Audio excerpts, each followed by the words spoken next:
എല്ലാവർക്കും നമസ്കാരം കൂട്ടുകാരെ.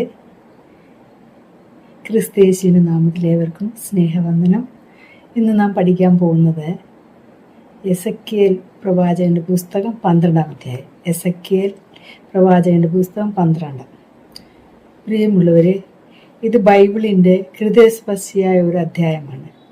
ഈ അധ്യായം ഒരു കഥയല്ല, മറിച്ച് ദൈവത്തിൻ്റെ ജനത്തോടുള്ള ആഴമേറിയ ഒരു മുന്നറിയിപ്പാണ്.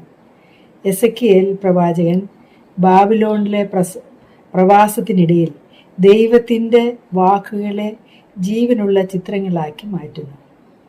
ഈ അധ്യായം നമ്മെ ഓർമ്മിപ്പിക്കുന്നത് ദൈവവചനം വെറും വാക്കുകളല്ല, അത് ജീവൻ്റെ യാഥാർത്ഥ്യമാണ്. നമുക്ക് ഈ അധ്യായത്തെ ആഴത്തിൽ ചിന്തിക്കാം. അധ്യായത്തിൻ്റെ ആരംഭത്തിൽ യഹോവ യെഹെസ്കേൽ പ്രവാചകനോട് പറയുന്നു, മനുഷ്യപുത്ര, നീ മത്സരിക്കുന്ന ഒരു ജനത്തിൻ്റെ മധ്യേ വസിക്കുന്നു. അവരുടെ കണ്ണുകൾ കാണുന്നില്ല, ചെവികൾ കേൾക്കുന്നില്ല. യെഹെസ്കേൽ 12:2. എത്രമാത്രം ഹൃദയസ്പർശിയാണ് ഈ വാക്കുകൾ. ഇസ്രായേൽ ജനം ദൈവത്തിൻ്റെ തിരഞ്ഞെടുക്കപ്പെട്ടവർ, എന്നാൽ അവർ അന്ധരും ബധിരരുമായിരുന്നു. അവരുടെ പാപങ്ങൾ അവരെ അന്ധതയിലേക്ക് നയിച്ചു. ദൈവം അവർക്ക് മുന്നറിയിപ്പ് നൽകാൻ യെഹെസ്കേൽ പ്രവാചകനെ ഉപയോഗിക്കുന്നു. ഒരു നാടകീയ പ്രവൃത്തിയിലൂടെ പ്രവാചകൻ തൻ്റെ സാധനങ്ങൾ പെട്ടിയിലാക്കി പകൽ സമയത്ത് ജനത്തിൻ്റെ മുമ്പിൽ പ്രവാസത്തിൻ്റെ ചിഹ്നമായി പുറപ്പെടുന്നു. രാത്രിയിൽ അവൻ ഭിത്തിയിലൂടെ ദ്വാരമുണ്ടാക്കി തൻ്റെ സാധനങ്ങൾ തോളിലേറ്റി പുറത്തു പോകുന്നു. ഇത് യെരുശലേമിൻ്റെ വരാനിരിക്കുന്ന പ്രവാസത്തിൻ്റെ പ്രതീകമാണ്. സ്നേഹിതരെ, ഈ ചിത്രം നമ്മുടെ മനസ്സിൽ ഉണർത്തുന്നത് എന്താണ്?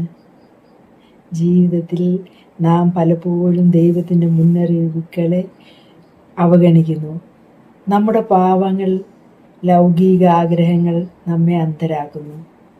യെഹെസ്കേലിൻ്റെ പ്രവൃത്തി ഒരു ദൃശ്യ സന്ദേശമാണ്. പ്രവാസം വരുന്നു, ദൈവത്തിൻ്റെ ന്യായവിധി അനിവാര്യമാണ്.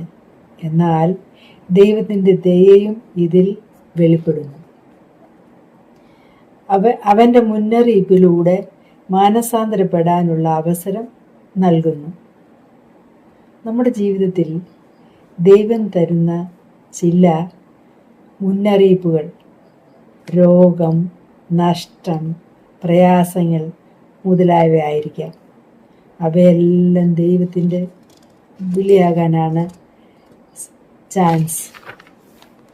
അധ്യായത്തിൻ്റെ 2-ാം ഭാഗത്തിൽ യെഹെസ്കേൽ പ്രവാചകൻ ഭക്ഷണം കഴിക്കുമ്പോഴും വെള്ളം കുടിക്കുമ്പോഴും വിറയ്ക്കുന്നു. മനുഷ്യപുത്ര, നീ ഭയത്തോട് ഭക്ഷണം കഴിക്കുകയും ഭീതിയോട് വെള്ളം കുടിക്കുകയും ചെയ്യുക. യെഹെസ്കേൽ 12:18. ഇത് ഇസ്രായേൽ ജനത്തിന് വരാനിരിക്കുന്ന ഭയവും ദുഃഖവും പ്രതിനിധീകരിക്കുന്നു. നാട് ശൂന്യമാകും, ഭൂമി പാഴാകും. എത്രമാത്രം വേദനാജനകമാണ് ഈ ചിത്രം. പാപത്തിൻ്റെ ഫലം ദുഃഖമാണ്, ശാന്തി നഷ്ടപ്പെടുന്നു.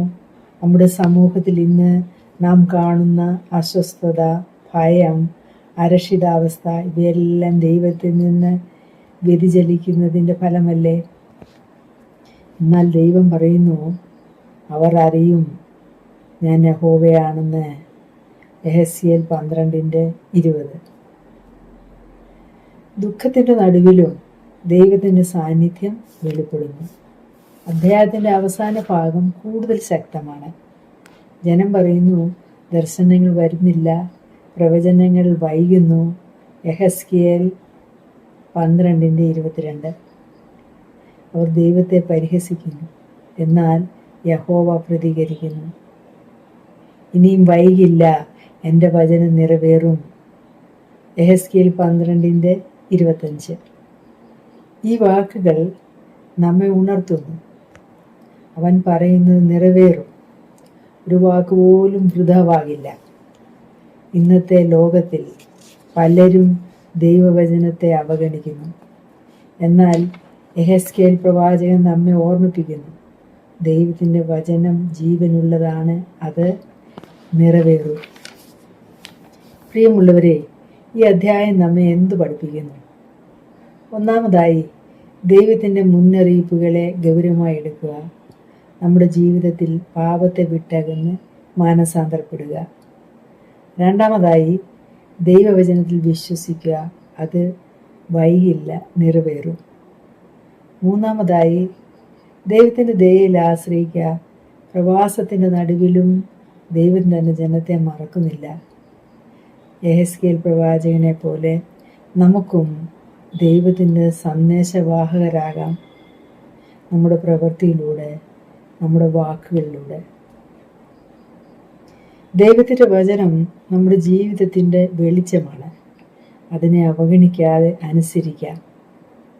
ഞാൻ യഹോവയാണ് എന്ന ദൈവത്തിൻ്റെ ശബ്ദം നമ്മുടെ ഹൃദയത്തിൽ പ്രതിധ്വനിക്കട്ടെ. ദൈവത്തിൻ്റെ കൃപയാൽ നമുക്ക് മാനസാന്തരപ്പെട്ട് അവൻ്റെ വഴികളിൽ നടക്കാം. അതിന് ദൈവം നമ്മെ ഓരോരുത്തരെയും സഹായിക്കട്ടെ. എല്ലാവരെയും ധാരാളമായി ദൈവം അനുഗ്രഹിക്കട്ടെ. നല്ല ഒരു ദിനം ആശംസിക്കുന്നു. നന്ദി, നമസ്കാരം.